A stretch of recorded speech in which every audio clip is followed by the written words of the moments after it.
ரைட்ஸ்ங்கிறது வந்து வேர்ல்டு ரூல்ல தான் நாங்க ஃபாலோ பண்றதை தவிர இந்தியன் ரூல்ல கொண்டு வந்தாச்சு. அதை லண்டன்ல எங்களுக்கு ஆபீஸ் மெயின் ஆபீஸ் இருக்கு. உலகம் ஃபுல்லா என்ன ஒருன்னா மைக்கேல் ஜாக்சன் அவர் மியூசிக் பண்ணி அவர் பாட்டு எழுதி அவர் நடிக்கிறார் இல்லைங்களா, அவர் கொண்டு வந்த திட்டம் தான் கொண்டு வந்தது. அது எல்லாருக்கும் அப்படி பரவிடுச்சு. காரணம் என்னன்னா நம்மளுடைய படைப்பு. இப்ப வந்து கதாசிரியருக்கு கதையில உரிமை உண்டு, எத்தனை லாங்குவேஜ் மாத்தினாலும் அவங்களுக்கு உரிமை உண்டு, பாட்டுக்கும் அவங்களுக்கு சம்பந்தம் இல்லை. ஏன்னா தனி கிரியேஷன், தனி உங்க பாட்டு படத்துக்கு ஒட்டாம ஒரு மியூசிக் டைரக்டர் போட்டு நீங்க வந்து அவங்கள்ட்ட பாட்டு வாங்குறீங்க, உங்க படத்துக்கே போட்ட ஸ்பெஷல் சாங், அதுக்கு பாட்டு எழுதுறது அவரு ஒருத்தர், அவருக்கு 2 பேருமே கிரியேட் பண்றவங்க. அதுக்கப்புறம் தான் அடுத்த கூலிக்காரங்களா வர்றது பிளேபேக் சிங்கர்ஸ் வருவாங்க, அவங்களுக்கு பணம் கொடுக்குறோம், அவங்க வந்து பாடுறாங்க. முதல்ல இருந்த எங்களுக்கு சரஸ்வதி ஸ்டோர்ஸ்ல உள்ள கான்ட்ராக்ட் தான் எங்களுக்கு தெரியாது. அவங்க வந்து பூஜை அன்னைக்கு வந்து ஒரு 10,000 ரூபாய் அட்வான்ஸ் கொடுப்பாங்க. இன்னைக்கு வரைக்கும் தெரியாத எங்க அன்னக்கிளி படம் அவ்வளவு சேலா இருக்கு, பத்திரகாளிலாம் அவ்வளவு சேலா இருக்கு. அந்த ரெக்கார்டுக்கு 1 பைசா எங்களுக்கு வரல. அதுக்கப்புறம் தான் அண்ணா என்ன பண்ணாங்கன்னா ஃபர்ஸ்ட் கான்ட்ராக்ட் போடும்போது மியூசிக் கான்ட்ராக்ட் அவர் வாங்கிடுவார். தட் இஸ் பணத்தை எவ்வளவு நாள் கம்மி பண்ணிக்கோ, எனக்கு இந்த மியூசிக் ரைட்ஸ் எங்கிட்ட தான் இருக்கும் லைஃப் லாங். ஏன்னா இந்த அண்ணனோட லைப்ரரியில அது வந்துடும், என்னோட பாட்டுகள் எல்லாமே அது வந்துடும். அப்போ ஒரு கச்சேரியில நான் சொல்லி திட்டினதுக்கு அப்புறம் தான் கச்சேரி ஆட்களை ஃப்ரீயா பட சொன்னார். பாலு திட்டம் இல்லையா, அதுக்கு நான் சத்தம் போட்டாரு, உனக்கு தேவையா நான் ஆர்குமெண்ட் காத்தினேன், அதெல்லாம் கொஞ்சம் சண்டையெல்லாம் வந்துச்சு. அதுக்கப்புறம் ஸ்டேஜ்ல பாடுறவங்களுக்கு ஒண்ணு கிடையாது, நீங்க ராயல்டி கட்ட தேவையில்லை, அதை எடுத்து யூஸ் நீங்க 7 கோடி ரூபாய் கொடுத்து ஒரு மியூசிக் டைரக்டர் போட்டு அவன் பாட்டு கையில விடாம எங்க பாட்டு விழுந்துட்டு இருக்கியா? நீ பொட்டு வச்ச தங்க போடம் ஊருக்கு நீ மகுடம் போட்டோம், அந்த பாட்டை போட்டு நீங்க ஆனீங்கன்னா அர்த்தம் சொர்க்கமே என்றாலும் அது நம்மூரை போல வரும். 7 கோடி ரூபாய் கொடுத்தவன் பாட்டு கிட்டாவல, எங்க பாட்டு போட்டவன கைதட்டல் வருது.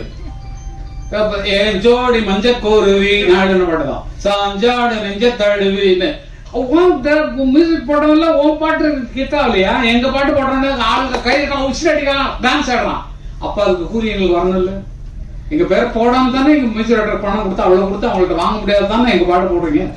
அப்ப எங்களுக்கு அதுல பங்கு உண்டு இல்ல, எங்களுக்கு கொடுத்துருக்கணும் இல்ல, எங்கள்கிட்ட பெர்மிஷன் வாங்க, பெர்மிஷன் கேட்டா ஃப்ரீ அண்ணன் கொடுத்துருவாரு.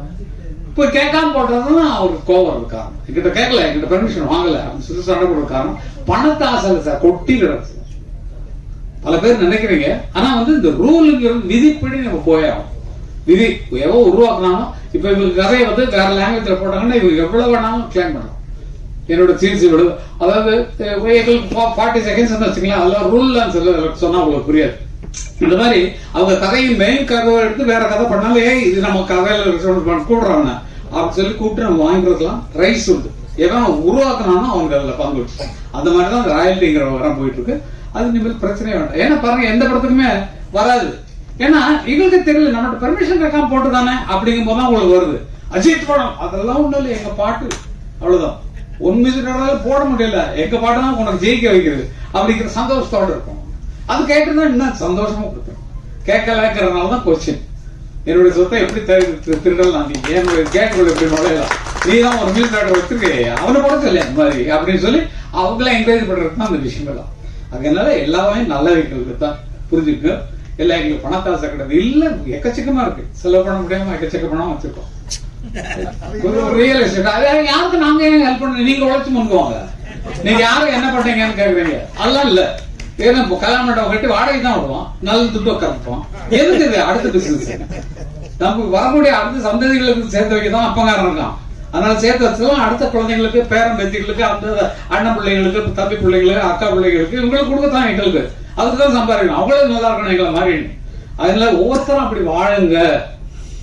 மத்தவங்களுக்கு தான தர்மம் பண்றான் அதெல்லாம் சொல்ல தேவையில்லை, தான தர்மம் பண்ணுங்க, மத்த கஷ்டப்படுறவங்களுக்கு கொடுங்க, ஃப்ரீயா கொடுங்க, மனசார இருக்கு. ஆனால் நீங்க சம்பாதிக்கிறது உங்க குழந்தைகள் பின்னால வர்றவங்க கஷ்டப்படக்கூடாதுங்கிறதுக்காக சேர்த்து வைங்க. இதுதான் எனக்கு நாங்க சம்பாதிச்சது, நாங்க என்ன பண்ணிட்டு இருக்கோம் அவ்வளவு நீங்க அதே